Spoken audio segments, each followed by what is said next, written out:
کیسے پتہ چلے گا کہ یہ جانور کس کا ہے؟ ساری دنیا کے جانوروں کا تو پتہ چلے گا کہ یہ فلاں کا، یہ فلاں کا، یہ فلاں کا ہے۔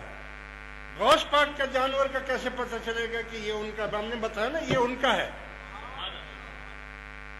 تو یار کمال کی بات ہے، سب دنیا کے نام آپ رکھیں تو کوئی گناہ نہیں ہے، میرے مرشد کا نام اگر اس کے اوپر رکھیں تو آپ کہتے ہیں یہ حرام ہوگا۔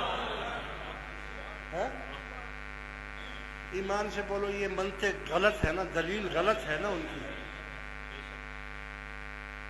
اچھا چلو